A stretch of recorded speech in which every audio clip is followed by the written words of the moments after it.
Hey, welcome back to the Canary Collective podcast.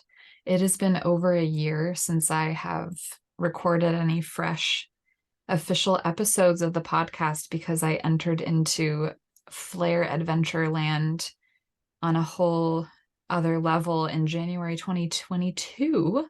And then I blinked and it's 2023. So here we are, but I wanted to come out of the hiatus for a really special chance to talk with Alison Sbrana. Sbrana, I was told to pretend that the B was a P, but it's S as in snake, B as in brother, R-A-N as in Nancy, A. Correct? So Mm-hmm. look for Alison Sbrana on Instagram. I've been following her for a couple of years. I think that I found out about your story and your work through ME Action, which is myalgic encephalomyelitis, aka chronic fatigue syndrome, support network and advocacy network. And then you're also involved with Body Politic, which is a COVID-19 support group and long COVID support advocacy organization. And you are based out of Colorado, and just came out with this amazing book, which I'm assuming is amazing, but I'm so sorry. I asked for it as a gift for the holidays and I didn't get it, but I'm going to read it.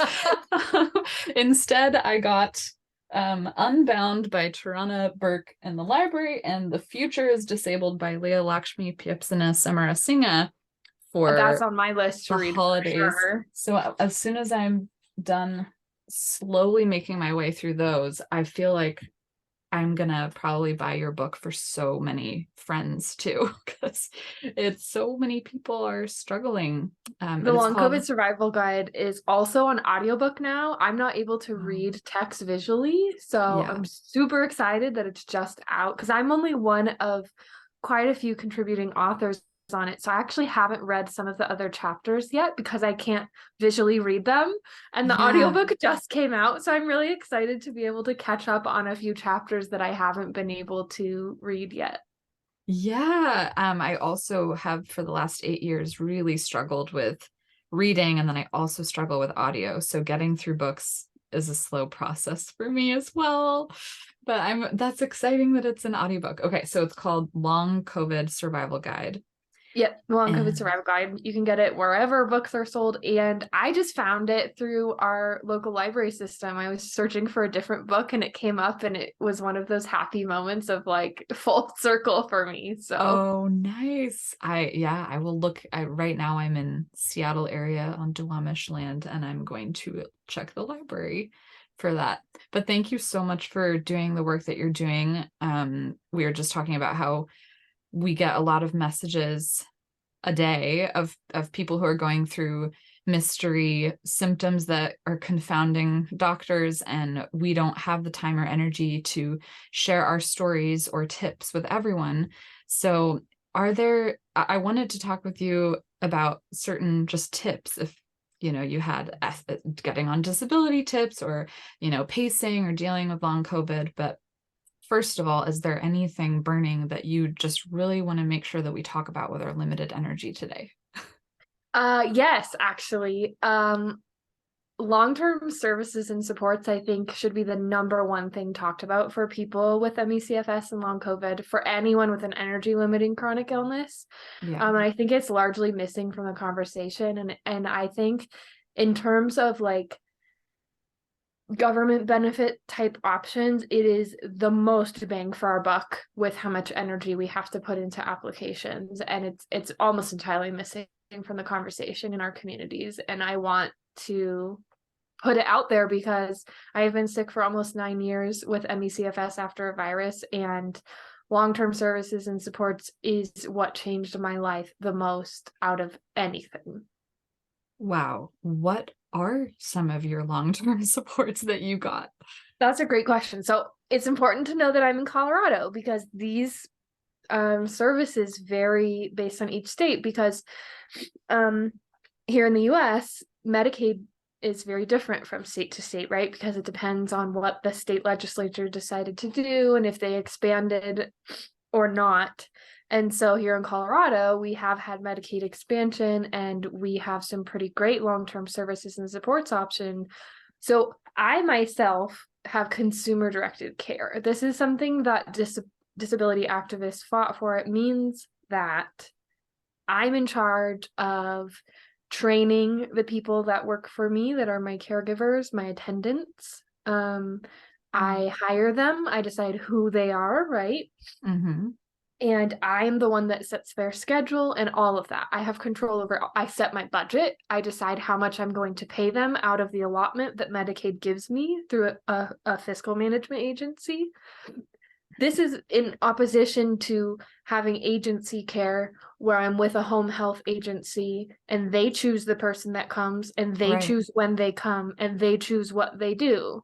I did not like that because it was not compatible with any CFS and what my needs are. Mm-hmm. And so, to make a long story short, the help that I get, I essentially get, I don't touch this money. It goes through a fiscal management agency. It's very complicated, all of that side of things. But to simplify it, I get a budget of $3,000 a month to pay for the care that I need to help me. And so my husband actually left his job, and his primary job is to be my caregiver. And that's his full-time job. And then I also have someone who does meal prep for me.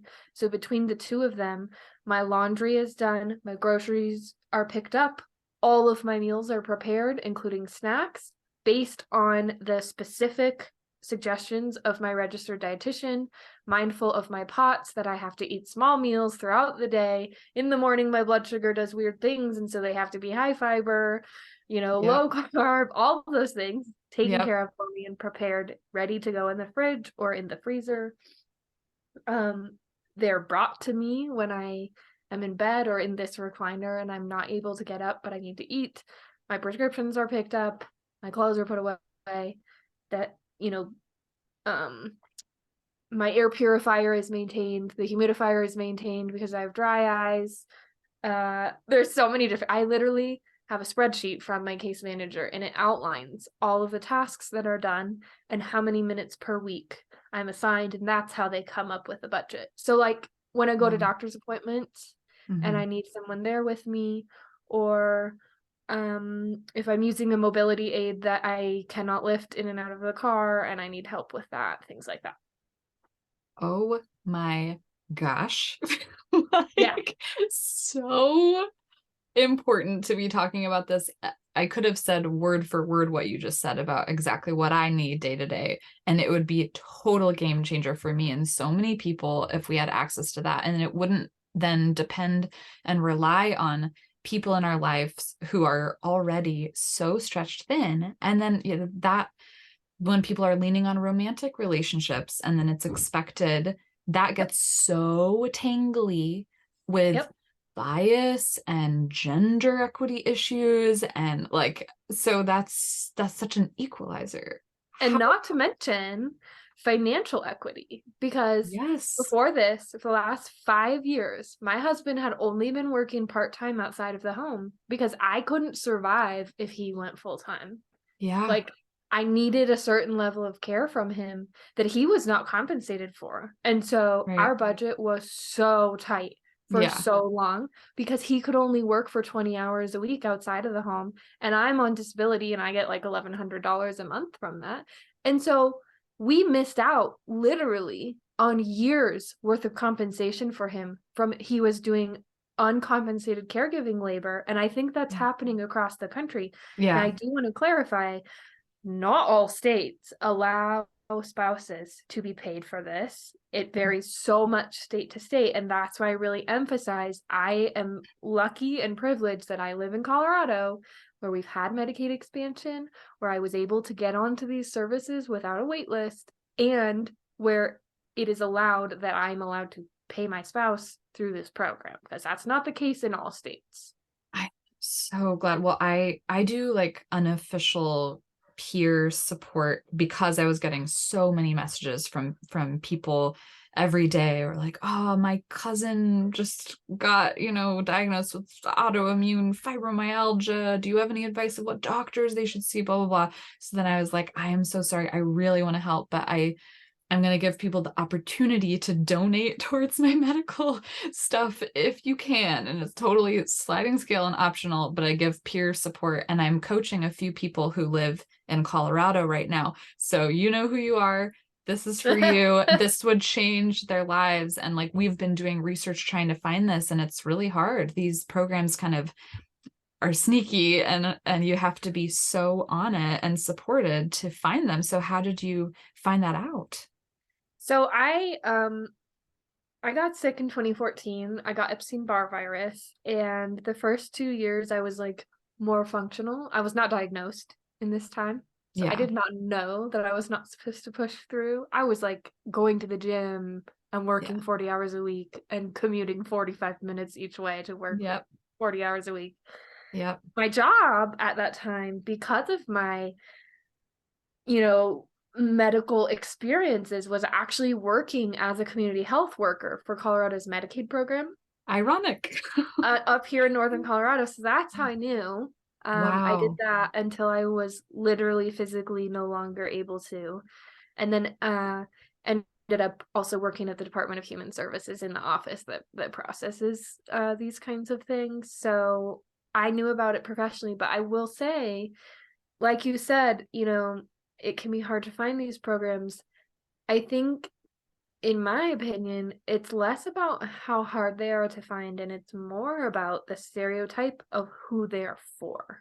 Right.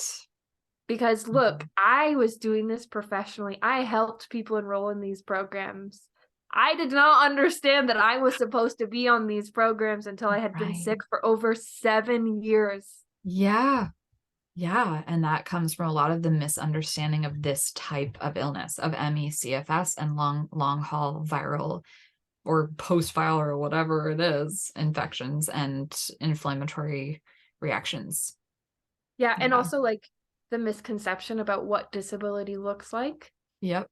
And who needs help and what kind of help. Yep. Right? Because so what I have like a local chronic pain support group here in town, and I'm helping a couple of them, go through the process to access these programs. And what I talk with them about is like, in order to qualify for these programs, you have to financially qualify through Medicaid, and there are hoops to jump through there, but you have to functionally qualify. And that means like, I don't mean based on disability status, like, oh, only if you've been approved for Social Security disability, but like, can you shower independently? Can you walk independently? Right? Yeah. And I had to completely shift my thinking when I got on these programs, because I have POTS. Yeah. People with POTS know showering is hard. The blood pools in our feet turn different colors. Yep. Sometimes we use a shower chair or a shower stool when we need it. Our temperature is super sensitive. If I get in the shower and I'm too cold, I will start to shiver, and then I will start to like really shake, and then it's like a really bad situation. I need to get out of the shower, and it takes hours to like heat myself up. All these things. I don't shower enough. I have a hard time reaching my, arms up with hand strength to wash my hair. All of those things that I just described are different ways that I am not able to shower independently. But I think when we first think about these, like, well, technically I can shower because I do all those things. So I can shower. So I don't need the help because I have to do 8 different things in order to be able to shower. And I also only do it once a week, but I can shower. So I don't need the help, or I won't qualify for the help. No. Every single one of those things that I describe alone, just one thing, would qualify you. Wow. Yep. Yeah, I have similar reactions that have kept me from thinking that I deserve support. And that comes from ableism that I have had internalized. But I also have POTS, and I am on Social Security disability. And it took me, I was working for an environmental lobbying, social justice lobbying organization in Washington, D.C. when I was 25, and I crashed, and POTS developed so severely that I got to a point where I couldn't really like walk even 2 steps upstairs without collapsing, and I couldn't sit upright in a chair. But even then I was denied for disability via when I applied through the private insurance that my employers had, and I was seeing reports, reviews of that insurance company from people who were paraplegic veterans in wheelchairs, and even they were denied. And so what message did that send me? I was like, oh my gosh, like who am I to complain if like even people with that visible of a disability apparently can just try harder, then like I don't deserve it. And then I finally 2 years later was, I got approved for SSDI, and then that pushed me onto Medicare. And then that's different than Medicaid or Medi-Cal, or SSI. But I'm wondering if you know if any of these programs like apply to, is it only for people with SSI, or is it? Yeah, there's a lot to unpack here, and there's people who specialize in each of these programs.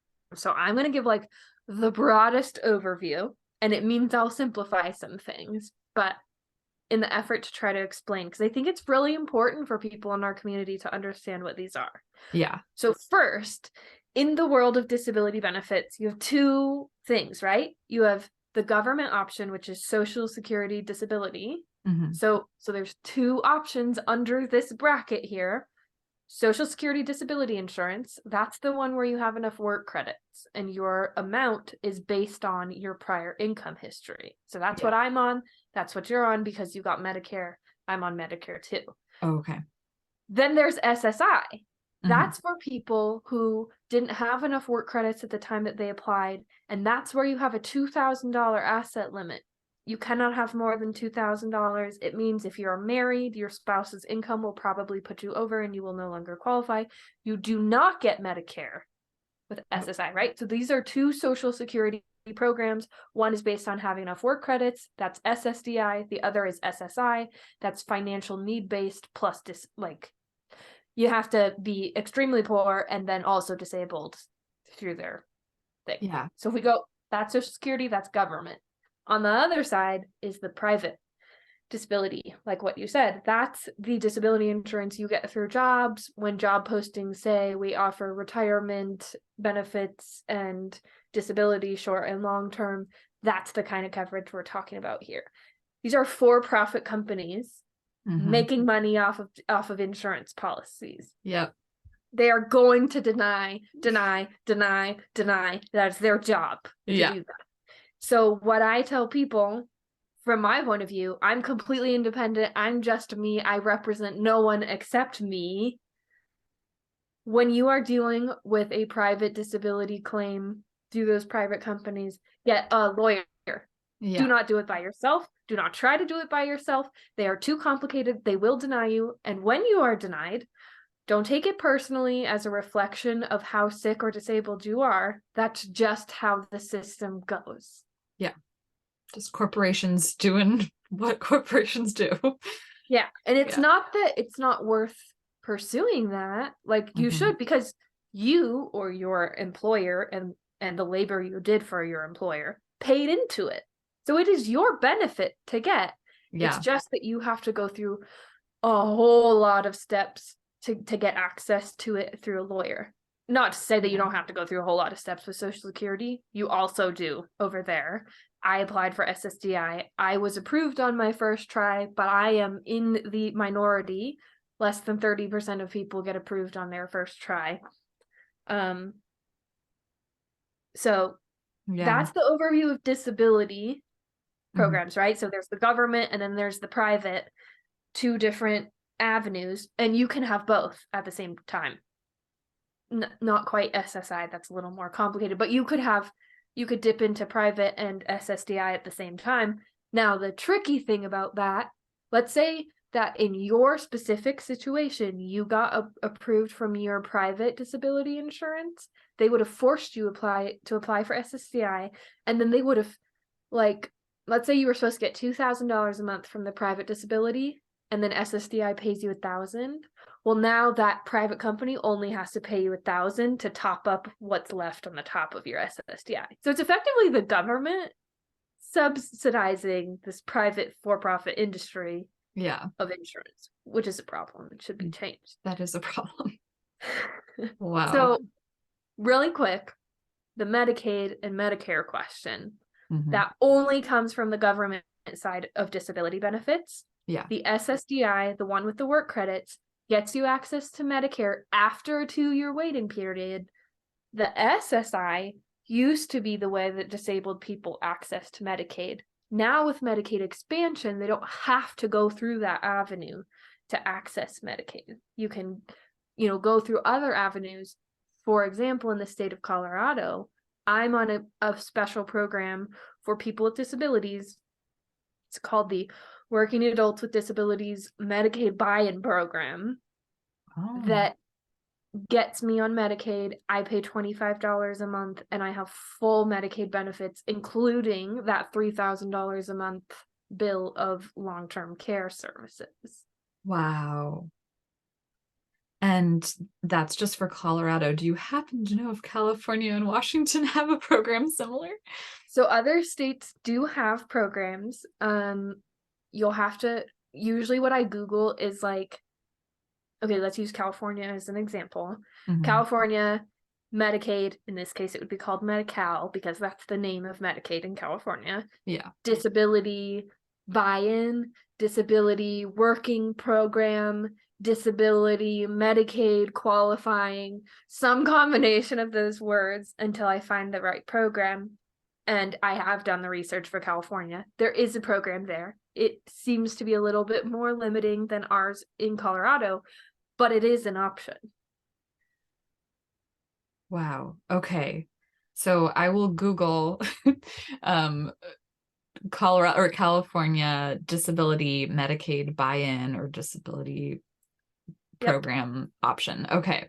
And then that kind of a program allows you to basically pay someone who is doing the caregiving tasks as your partner is, so that, he can be there for you. Otherwise, you would not be able to get through your day-to-day tasks.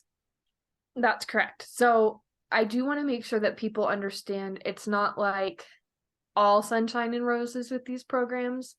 There's historically not ever been enough funding, so the wages are low for these employees usually. And so during the pandemic, it got even worse that disabled people have a really difficult time finding and keeping employees because the wages are too low. And that's definitely the case in California. Their program is IHSS over there, and the wages are going to be low. But when it's low wage, services and supports or nothing, I'll take it, Yeah. And it's hard with the pandemic. Anyone who might help me has to be really careful about COVID. And I don't feel great about having people who don't have the privilege of isolating carefully coming in and out. And so, my friend in Colorado, for example, just is renting a house after living in a trailer because the MCS and the kind of environmental triggers are so severe for her and I, which is hence the title of my music project and the podcast, the Canary Collective, especially around the sensitivity to environmental triggers and the need for housing, like non-toxic housing. So it's really hard to find housing, and then it's hard to find affordable housing, and then to find a helper who can come help her with meals and help her with showers and things like that. Is it ever possible to have live-in caretakers? Yeah, and there's some really cool tax benefits for it. So there's actually written into I'm not a tax specialist, so the tax laws or whatever, that live-in caregivers do not pay taxes on their income from that employment. So my husband, who is paid as my caregiver through the Medicaid program, that income, not taxable. We are going to file our taxes now, and that like substantial chunk of income, for us, it's substantial. For an everyday person, maybe not. Yeah. Not taxable income. Wow. Yeah. So there are benefits to live-in caregivers for sure.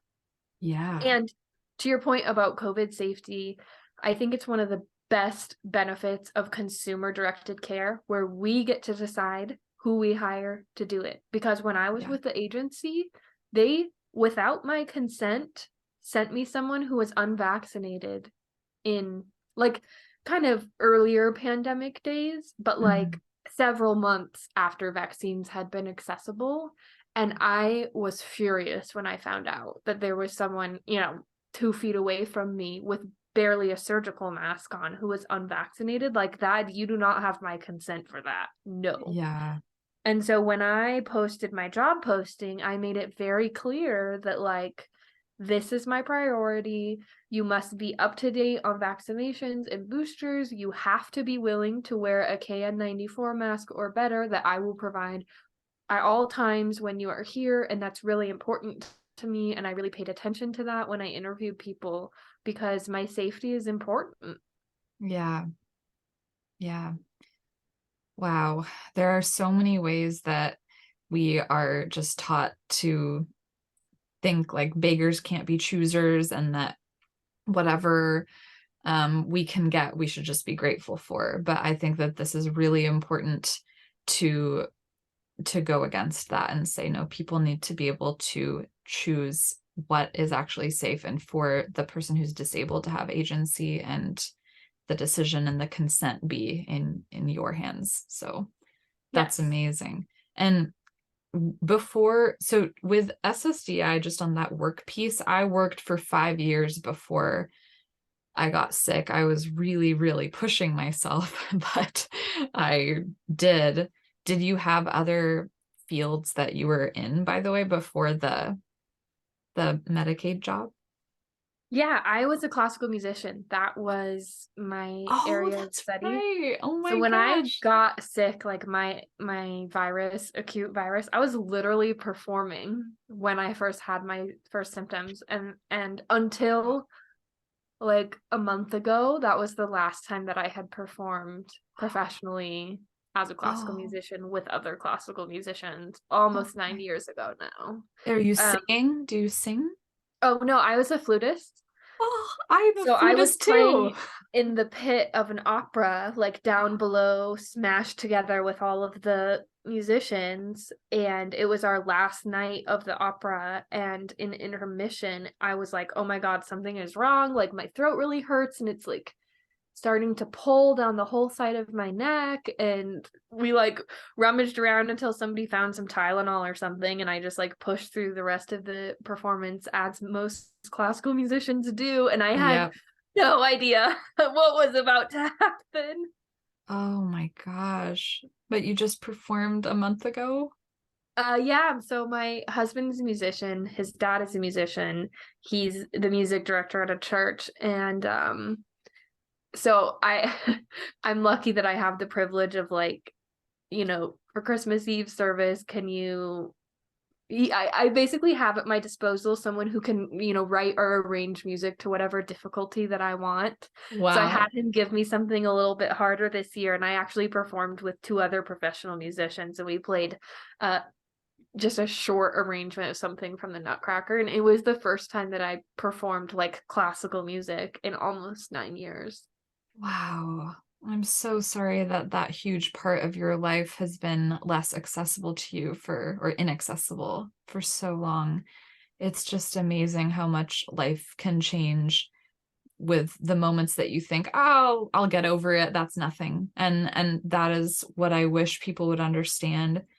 The really difficult pill to swallow is that I think a lot of people think and have that faith still that if they get a virus, they'll be able to recover. And I want that faith for everyone. I want people to have that confidence within them. If you're struggling with COVID, there are lots of things that you can do to make sure that you don't have a lot of that you have more of a chance of recovering well. And that, your long COVID survival guide can help people deal with once you get long COVID, and or I'm sure just learning the lessons of pacing while you're dealing with that initial viral infection or initial injury or trauma or whatever. There, if we don't push through, and if we have a CDC that's not just recommending go back to work after 5 days, if we, I know you talked with the Department of Labor, and you've been really doing a lot of advocacy to try to get the way that we treat workers and people in careers, to be able to have that space and that room for our bodies and our nervous systems to really truly deal with the virus without having to multitask of playing the flute for classical performance at the same time as your body being in that crisis moment. But I also want people to have that faith, but then know that it's not people's fault if they do get long COVID. It's not your fault. It can happen to anyone. And it's not fair, but we are not invincible.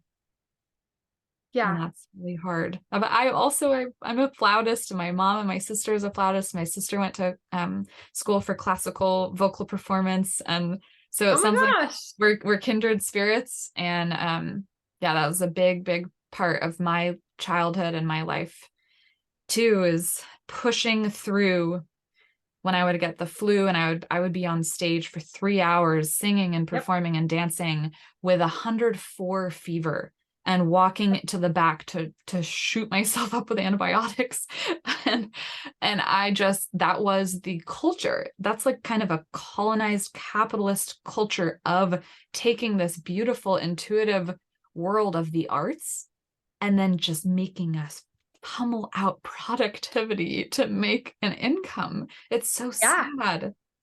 And it's to such an extreme degree in these like high level arts. It's really problematic. I have thought about it a lot, and although I am so sad for what I lost and I still like continuously grieve over it, I am actually really grateful that getting sick pulled me out of the world of classical music, because there is so much deeply ingrained ableism and like capitalistic mindsets there, and that's not the world that I want to live in.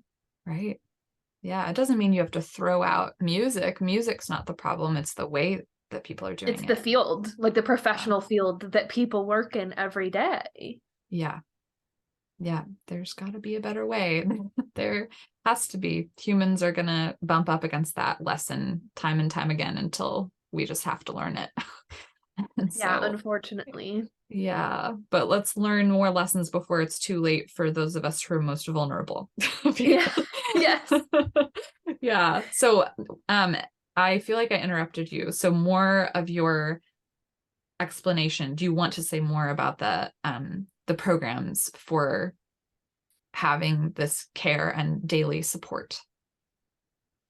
Well, there's so much to unpack here. And what I talk about, so the chapter that I helped write in the long COVID survival guide is on financial survival with energy limiting chronic illness. And I give some like really concrete steps in there about like, if this sounds like something that would be helpful for you, this is where you go to access help and information about getting these programs. Because remember that I was like a community health worker. I was like a case manager, but I like went out into the field to people's houses and talked to them there. Wow.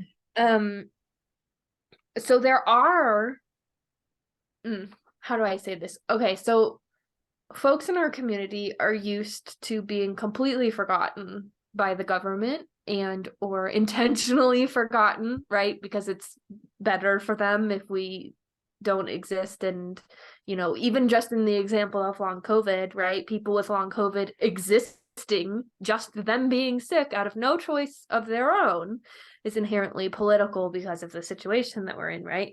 Yeah. So we are used to the government leaving us behind, and our systems are not perfect by any means. They could be 1,000 times better, but there are some programs that can help us, exactly like this Medicaid program that I was talking about, long-term services and supports. And there are actually government offices around the country that help people access those programs. So aging and disability resource centers are around in every state, and their job is to help people navigate long-term care options. It's oftentimes elderly people, but it's also us, aging and disability resource centers. We are half of that equation. Right. So they are there to help you. There are centers for independent living. These are, again, government funded offices around the country that disabled activists fought to have. These are offices that are actually staffed by disabled people. Over 51% of them have to be disabled themselves, and they can help you navigate these systems. So as much as the government has failed us, there are other government infrastructures built in, partially because of disabled activists that have come before us, many of whom were disabled by a virus, just not COVID, it was polio, who paved the way for us, and we can use those benefits or programs or the infrastructure that they built in to our advantage, while simultaneously allowing for people who are advocates, including myself and a lot of other folks, try to make things better for those after us, you know? Yeah. And there is, I know that did you watch Crip Camp? Mm-hmm.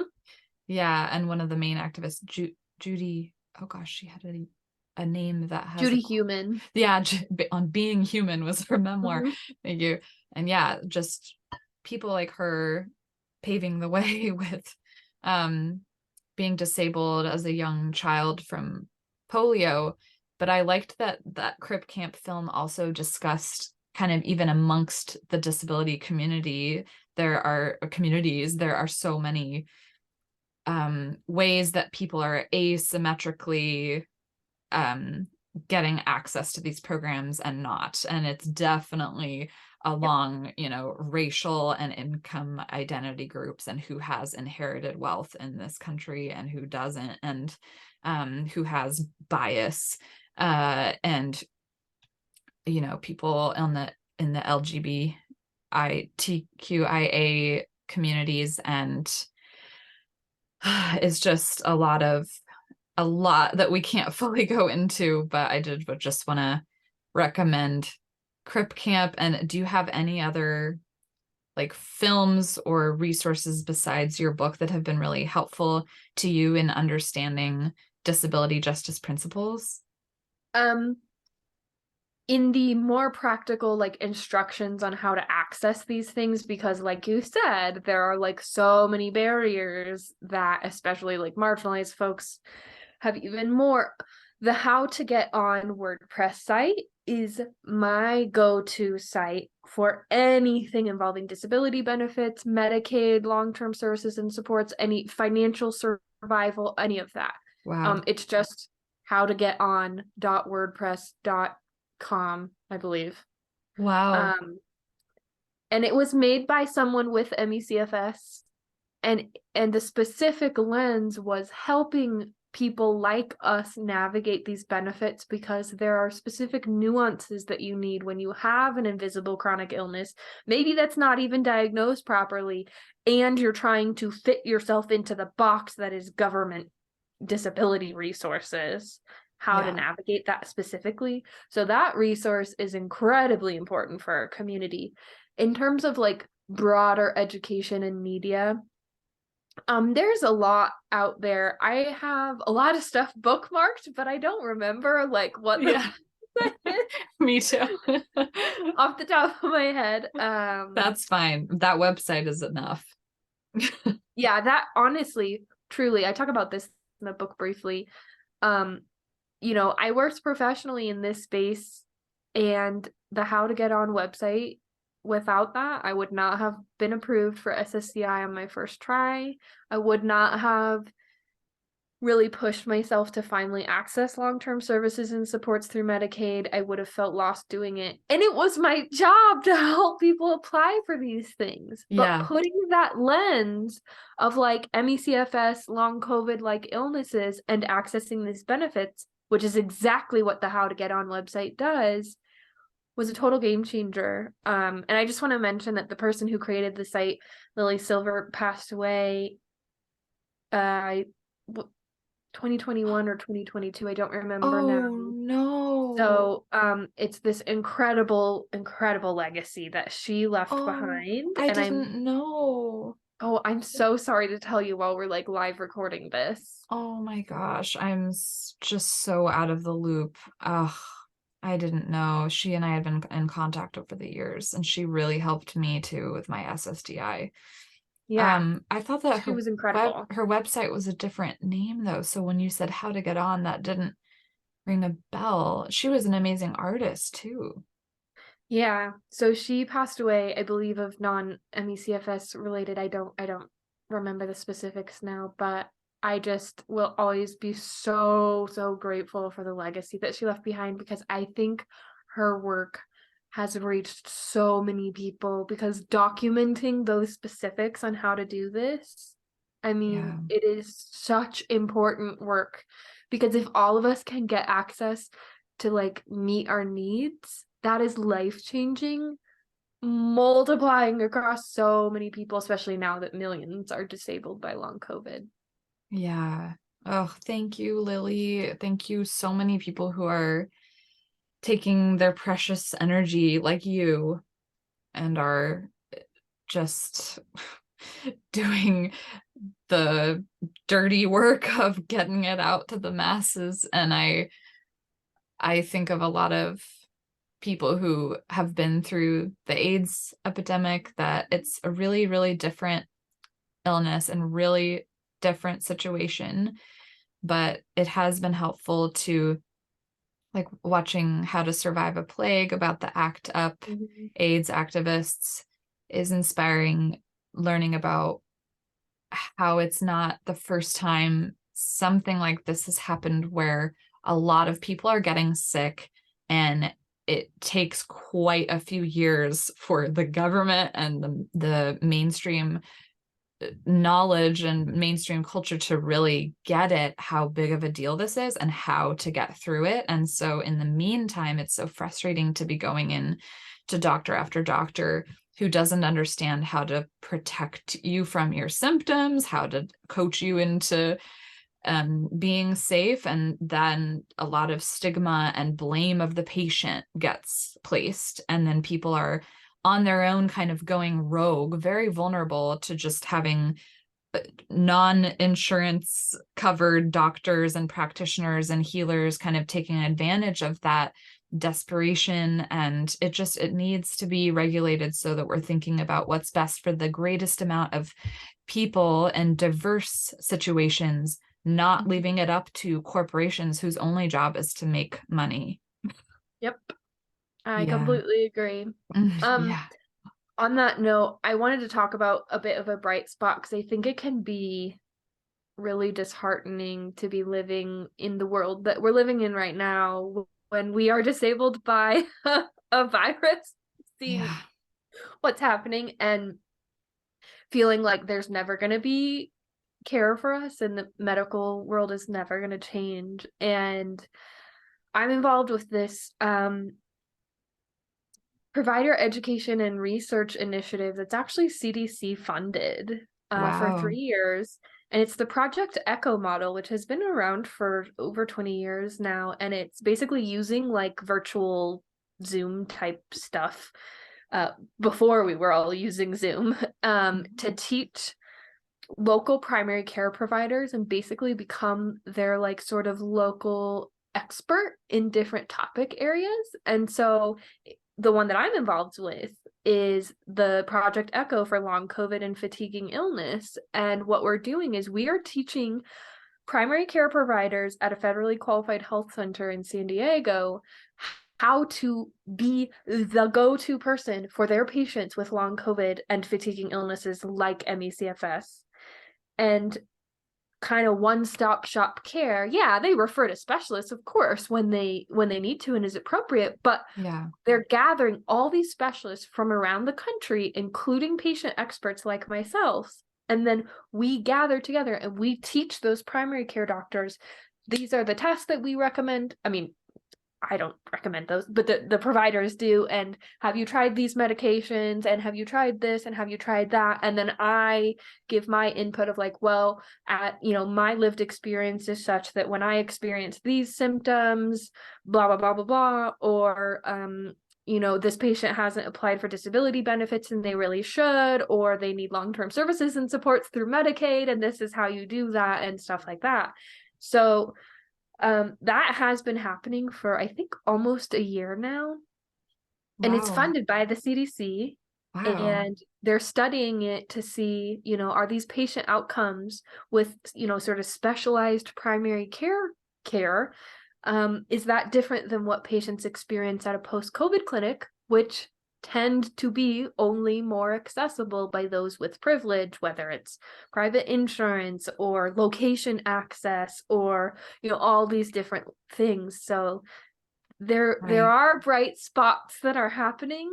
I wish they were happening more and everywhere, but people should not lose hope. Oh, what is that? Is that something that I could say to my doctor, hey, check this out? And how? Yeah, great question. So one arm of the initiative is doing national webinars once a month, and they also have provider classes that they can take for continuing ed credits. So Oh, yes, we are teaching these specific providers in San Diego how to do things, but we're also having a national reach to teach primary care providers from across the country how to care for people like us. So I can send you the link, because they have webinars once a month and they'll have a whole panel of us. They always have a patient expert on the panel. I was on the one about disability benefits, shocker. And it's a really great initiative. I've been really impressed with it. wow. But if I were living near San Diego, for example, is that a panel of like, would you have recommendations of doctors who are in the know who someone in that area could see, or is it more just like a resource panel? So if someone was living in San Diego, yeah, they could try to go seek care at I'm kind of blanking the name right now. I can see the website and I can't figure out if I'm confusing it with the Colorado clinic, so I'll have to check the name. But theoretically, if they were to seek care within this network of federally qualified health centers in San Diego, hopefully, I think they would be routed to these providers that are enrolled in this program. Okay. I haven't It's listed on our provider recommendations in Body Politic, but I will get you some links after this that you can include in the description so people can check it out. Oh, so if I looked in on the Body Politic website or Instagram, we could look into the recommended providers section. I don't have a provider list on our website just to kind of protect us from drama, but Yeah, I it is understand. inside our Slack, which has about 13,000 long COVID people in it. And how do people join that Oh, great question. Slack? You can go to our website and go to the support group tab, and then you should be able to fill out the Google form, and theoretically you should be able to join immediately once you fill that form out. There are a lot of people in the long Lyme or long EBV, quote unquote, so many labels for this type of illness, ME, CFS communities who have private Facebook groups where people kind of post reviews of providers, but we are in a situation where sometimes that has to be more private because a lot of doctors are kind of getting they're having to play within the system's rules, and until the system kind of catches up, yeah, there's just a lot of drama. But I do have like a doctor who I see who understands ME/CFS better than the average doctor who's covered within Medicare. But if she orders blood tests or anything like that, then it's not covered. So then I rely upon an MD, a medical doctor. And every time I try to find a primary care doctor who's a medical doctor and covered by Medicare, they just don't get it. And by the time I realize that they don't get it, it's like I've already tried to catch them up with all my symptoms and my history. So if you are like me, listeners, maybe save ourselves some time and try to get on the Slack of the long COVID support group and find out some of the practitioners that other patients who have experienced things like us have already figured out, hey, these people are more likely to help us through this experience. So that's good. I know we're Yeah. coming up on almost an hour, so I don't want to take up more of your energy and time, but is there anything else that you want to make sure to say? I know there's so much. Yeah, there really is so much to pack in here.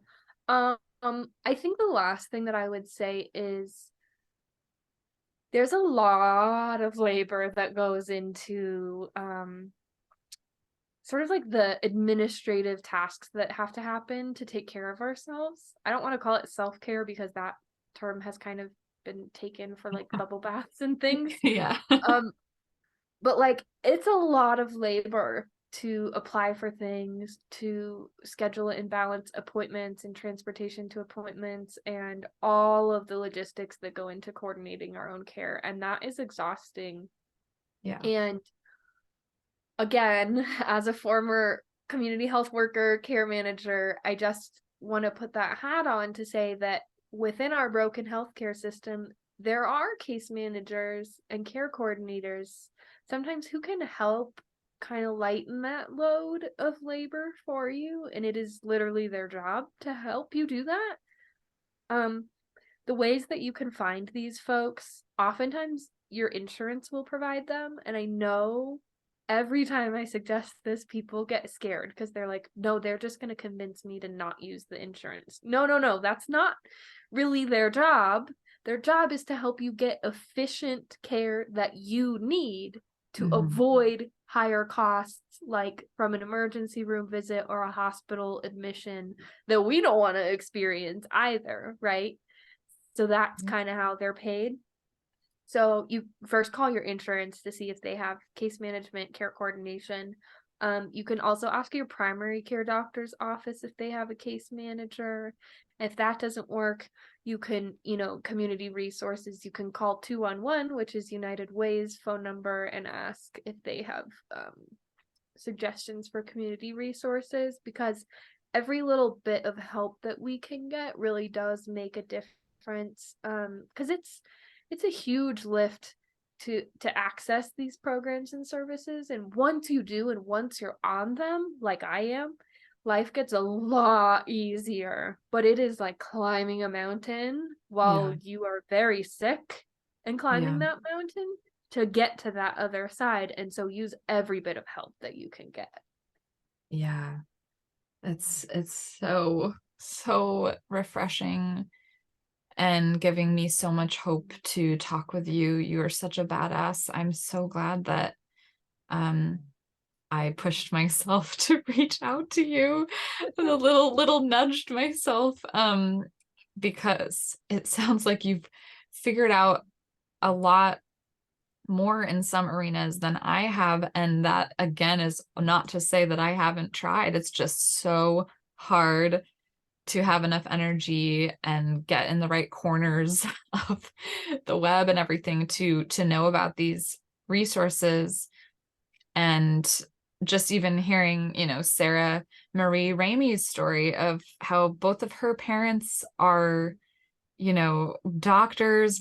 Her grandma was a doctor. And to know that even people with that amount of privilege, where you would think they would be the best equipped to know how to get better or to get relief from the medical system, no, even people with that recipe, it's really hard. So don't blame yourselves if you haven't known about these programs. And yes, really, really know that you deserve this support. Yeah. Yes. Not only do you deserve it, you are entitled to it. You have been paying taxes to cover these programs for other people, and you very likely qualify qualify for them based off of your symptoms, so you should try to access them. Yeah.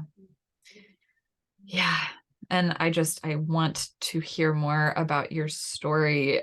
I maybe we'll have to see if someday we can have another call, because I think that is another piece that is so important to actually, there are people who kind of know, we can say ME CFS and the listeners will just know automatically. But even for my dad, for example, who's might listen to this, he's seen me the last 8 years fall apart and go through so much. But even he has a hard time sometimes understanding what it is to be in a body like this, that's our nervous system that's experiencing POTS, and how much it's like, oh, well, what, just go online and email that person. Okay. You like, imagine you're doing an email, but imagine that you have the flu and how much you would not be motivated to do anything while you have the flu. And imagine feeling a low grade version of that for 8 or 9 years straight and not having relief. And like, I don't think people can really know how severe this can be. And so we can't just tell people to pull themselves up from their bootstraps. We need mutual boot lift up parties, community networks, and for people who are caretakers to get support as well, and to be compensated. Yes, because they deserve that compensation. Yes. And Care Work by Leah Lakshmi Piepsanasamarasinha and The Future is Disabled are really great books to kind of, especially from people of color and, QT BIPOC, people who are experiencing disability and going through these broken systems as QT BIPOC disabled people, to really get that analysis from them and to know like these are human rights, and there are ways that we can have care networks amongst ourselves without stretching ourselves thin and just relying on a partner to do that and then not be able to take care of themselves either. So yeah, I'm so glad that you have raised awareness, at least for me. And is there a preferred way, if anyone has questions of you, to like preserve your energy for people contacting you? Read your book first. Yeah, actually, if you are able to access the Long COVID Survival Guide, especially if you have questions about like benefits and finance, a lot of the stuff we talked about today, read that chapter. I think it's chapter 4 in the Long COVID Survival Guide that I helped to write, and check out the How to Get On WordPress site. And then if you're still having issues, you can try to message me through Instagram, and I can try to screen messages and reply when I'm able to there. And going and signing up for the Body Politic website, support group Slack, and knowing that you're a part of a community of many people who are learning from each other through this. Yes. Yeah. Oh, thank you so, so much, Alison. I have so much more hope, and I hope that you get to rest and decompress after this. Thank you. Well, my meal prep person has been here the whole time, so I'm gonna have really yummy things to eat after this. Oh, so nice. I'm excited. What can you eat? I'm curious what people eat. Oh my gosh, she makes the best food for me. I am like, even my dietitian was envious and was like, "Can I hire her?" So I'm very privileged and glad that I have that resource. But it's a resource that other people can have too. Yeah. I'm gonna have some mashed coconut ginger kabocha squash. Oh my gosh, yeah. After this. Well, thank you. Thank you. Thank you. I'm glad that we had this conversation, and I hope it helps people access the services that they need. Yeah, me too. I'm gonna stop the recording.